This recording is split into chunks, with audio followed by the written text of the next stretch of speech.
여러분은 혹시 감정적 갈증이라는 말을 들어보신 적이 있나요? 목이 마를 때 물을 마시면 해결되는 갈증이 아니라 사람을 만나고 왔는데도 마음이 텅 비어버린 것 같은 기분 말입니다. 어떤 날은 컨디션이 정말 좋았는데 특정 인물과 점심 식사를 하고 나니 갑자기 편두통이 오거나 모든 의욕이 사라진 경험이 있을 겁니다. 우리는 흔히 이것을 기빨린다라고 표현하죠. 하지만 심리학에서는 이를 훨씬 더 심각하게 다룹니다. 당신의 곁에 있는 그 사람이 단순히 성격이 나쁜 것이 아니라 당신의 생존 에너지인 정서적 자원을 가로채는 에너지 뱀파이어일 수 있기 때문입니다. 오늘 마인드 허브에서는 단순한 인맥 관리를 넘어 당신의 정신 건강과 직결된 이 에너지 뱀파이어들의 5가지 정밀한 유형과 그들이 당신의 뇌를 어떻게 조종하는지, 그리고 가장 중요한 영구적인 방어책은 무엇인지 심리학적으로 분석해 보겠습니다. 이 영상을 다 보고 나면 여러분의 연락처에 있는 이름들이 이전과는 전혀 다르게 보일 것입니다. 본격적인 유형 분석에 앞서 왜 특정 인물이 우리의 에너지를 앗아갈 수 있는지 그 과학적 원리를 이해해야 합니다. 우리 뇌에는 거울 뉴런이라는 시스템이 있습니다. 타인의 행동이나 감정을 거울처럼 비추어 공감하게 만드는 장치죠. 에너지 뱀파이어들은 이 거울 뉴런을 악용합니다. 그들이 내뿜는 강렬한 부정적 감정, 불안, 혹은 과도한 자기중심적 태도는 당신의 뇌로 그대로 전이됩니다. 이때 당신의 뇌는 위협을 감지하고 스트레스 호르몬인 코르티솔을 분비하기 시작합니다. 문제는 대화가 끝난 뒤에도 당신의 뇌는 이 스트레스 상태를 해소하기 위해 엄청난 양의 포도당과 에너지를 소모한다는 점입니다. 결국 당신이 느끼는 피로는 육체적 노동의 결과가 아니라 타인의 감정 쓰레기를 처리하느라 과부하가 걸린 뇌의 비명인 셈입니다. 이제 여러분 주변의 그 사람을 대입해 보시기 바랍니다. 유형 1. 만성적 비극의 주인공. 이들은 세상이 나만 미워해 라는 태도로 일관합니다. 그들의 이야기는 항상 불행으로 가득 차 있고 당신은 그들의 유일한 구원자가 된 것 같은 착각에 빠집니다. 하지만 조심하세요. 당신이 정성껏 조언을 해줘도 그들은 그건 이래서 안 돼, 저건 저래서 안 돼 라며 모든 해결책을 거부합니다. 심리학에서는 이를 도움 거부 불평자라고 부릅니다. 그들에게 필요한 건 해결책이 아니라 당신의 에너지를 무한정 빨아들일 수 있는 공감의 통로뿐입니다. 유형 2.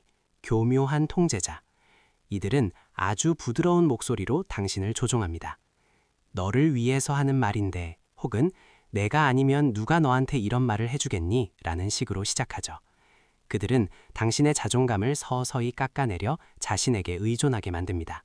당신의 독립적인 결정을 내리려 하면 은근한 죄책감을 심어주기도 합니다. 이것은 명백한 정서적 가스라이팅의 변종입니다. 유형 3. 드라마 퀸과 킹.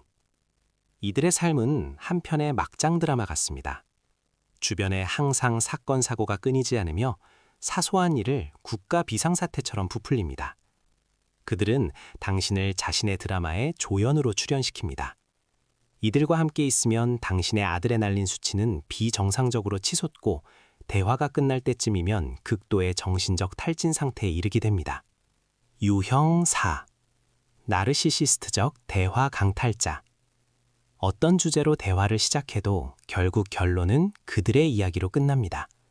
당신의 슬픔도 당신의 기쁨도 그들에게는 자신의 더 큰 슬픔이나 더 큰 기쁨을 이야기하기 위한 징검다리에 불과합니다. 당신이라는 존재는 그들에게 거울일 뿐이며 그들은 거울 속에 미친 자신의 모습만 감상합니다. 유형 5. 냉소적인 비판가. 당신이 새로운 꿈을 이야기하거나 설레는 계획을 말할 때 찬물을 끼얹는 전문가들입니다. 그게 되겠어? 요즘 경기가 얼마나 안 좋은데. 이들은 자신의 불안을 당신에게 투사하여 당신의 열정 에너지를 가로챕니다. 여기서 우리는 아주 아픈 질문을 던져야 합니다. 왜 나는 이런 사람들을 주변에 두고 있는가? 심리학적으로 에너지 뱀파이어들은 공감 능력이 과잉된 사람들을 귀신같이 찾아냅니다. 당신의 착한 마음과 타인을 도우려는 본능이 그들에게는 최고의 만찬장인 셈이죠. 어쩌면 당신은 그들을 바꿀 수 있다고 믿을지도 모릅니다. 하지만 기억하세요. 뱀파이어가 피를 마시는 건 생존 본능이지 당신의 사랑으로 고칠 수 있는 질환이 아닙니다. 이 관계를 유지하는 저변에는 버림받을지도 모른다는 공포나 나쁜 사람이 되고 싶지 않은 욕구가 깔려 있을 수 있습니다. 하지만 타인의 감정을 돌보느라 당신 자신의 영혼이 메말라가는 것을 방치하는 것, 그것이야말로 자신에 대한 가장 큰 방임입니다. 그렇다면 우리는 어떻게 대응해야 할까요? 세 가지만 기억하십시오. 회색 바위 전략, 그레이랑 메서드. 에너지 뱀파이어는 당신의 감정적 반응을 먹고 삽니다. 그들에게 반응을 주지 마세요. 무미건조한 바위처럼 그래? 그렇구나 정도의 단답형으로 대응하며 당신이 재미없는 먹잇감임을 인식시켜야 합니다. 시간적 경계 설정. 10분 뒤에 회의가 있어서 가봐야 해 라고 대화의 끝을 미리 설정하세요. 그들이 당신의 에너지를 무제한으로 쓸 수 없다는 것을 행동으로 보여줘야 합니다. 죄책감 거부하기. 당신이 그들의 기분을 맞춰주지 않는다고 해서 당신이 나쁜 사람이 되는 것이 아닙니다. 그들의 감정은 그들의 책임이고 당신의 에너지는 당신의 책임입니다. 여러분, 진정한 성숙이란 모든 사람을 품는 것이 아니라 내가 누구에게 나의 소중한 에너지를 나누어 줄지 스스로 결정하는 것입니다. 타인의 시선과 인정에서 자유로워질 때 우리는 비로소 진정한 에너지를 소유할 수 있습니다. 당신의 주변을 당신을 깎아먹는 사람이 아니라 서로의 에너지를 북돋아 줄 수 있는 사람들로 채우시길 바랍니다. 당신의 마음은 당신의 성입니다. 아무나 그 성문을 열고 들어와 난장판을 만들게 내버려 두지 마세요.